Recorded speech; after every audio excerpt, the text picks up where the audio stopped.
আমি একটু সার্চ করছিলাম যে বাংলাদেশের স্কুলগুলোতে শূন্যপদ কত আছে। আমি যে সংখ্যাটা পেয়েছি এটা আমার বিশ্বাস হয় নাই। আমি জানি না এটা আসলে আরো এক্সাক্ট সংখ্যাটা কোথায় পাবো। এটা ৭৩,০০০। সত্যি? আল্লাহু আকবার। প্রধান আচ্ছা, শিক্ষকই জি। ৩৮,০০০ প্রধান শিক্ষকই আচ্ছা, আছে। এবং ২৫-এ কেবলমাত্র ১০,০০০-এর সার্কুলেশন হয়েছে, বাকিগুলো জানি না। আমরা তাহলে কাকে নিয়ে কথা বলছি? মাথাই তো নাই, মাথাটাই নাই। আল্লাহু আকবার। আচ্ছা, তো এইটার ব্যাপারে নিশ্চয়ই বাজেটের আগেই এগুলো তো, এটা তো বাজেট ওরিয়েন্টেড বিষয় না, এটার বাজেট অ্যালোকেশন অন্যভাবে হয়, তাই না? এটা তো অ্যাডমিনিস্ট্রেটিভ জিনিস মানে নাকি? জিনিসটা হলো যে এটা কি অর্থের অভাবের কারণে নিয়োগ দেওয়া হয়নি, নাকি অন্য কোনো প্রশাসনিক প্রাতিষ্ঠানিক কারণে এরা নিয়োগ জি। শেষ করতে আচ্ছা, পারেনি? আমার যেটা মনে হয় যে অর্থের অভাবে হলে তো তারা বেতন পেতেন না, সেই সমস্যা আছে আরো অনেকগুলো সেক্টরে। কিন্তু নিয়োগ যখন হয় না, এটাকে অ্যাডমিনিস্ট্রেটিভ ফেলার হিসেবে আমাকে প্রথম দেখতে হবে। দ্বিতীয়ত কথাটা হচ্ছে, আমার একটা এক্সপেকটেশন ছিল, আমি এটা মন্ত্রী মহোদয় থাকতে বলতে চেয়েছিলাম। তার মধ্যে কয়েকটা জিনিস ছিল, তার মধ্যে একটা ছিল, সেটা হচ্ছে সোশ্যাল মিডিয়া বেসড কোনো ডিসিশন সরকার নিবে না, নেভার।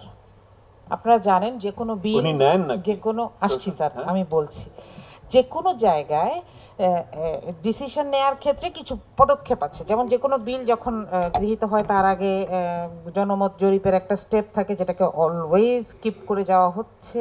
আমরা সেটার দিকে যাই না, সেটা অনেক ঝামেলা। তো আমরা হ্যাঁ ভোট না ভোটের দিকে চলে যাচ্ছি। সেটা না করে আমি বলি, সোশ্যাল মিডিয়া বেসড ডিসিশন নিলে সমস্যাটা কি? না কিন্তু সমস্যাটা হচ্ছে, জনগুরুত্ব সম্পন্ন বিষয়ে জনমত যাচাই ছাড়াও স্থায়ী কমিটি যেগুলো এখনো জি, হয়নি, স্ট্যান্ডিং কমিটিতে এগুলি তো আলোচনা হওয়ার আলোচনা কথা। হবে। যেমন ধরেন, মন্ত্রী যেটা বলছিলেন যে সঙ্গীত শিক্ষক, আমি আমি স্যার আছেন এখানে আরেকজন, আমি শ্রদ্ধা রেখেই বলতে চাই, সঙ্গীত শিক্ষক কেন নেওয়া হয় নাই, এটা একতরফা একটা দলকে যখন আমি দোষ দিই, তখন আমি সমস্যাটাকে কিন্তু ভাগ করে ফেলছি, সমস্যাটাকে আর সমস্যা হিসেবে দেখছি না। এখানে বিষয়টা ছিল অনেকগুলা।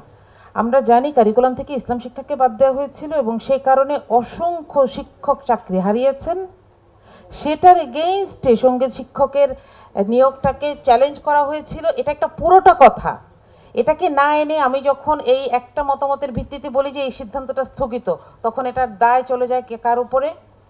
আমি এরকম ভেগ জায়গায় আমার দায় কেন দিব? যেখান থেকে আমি ডিসিশন নেওয়া উচিত সেখান থেকে নেওয়া উচিত।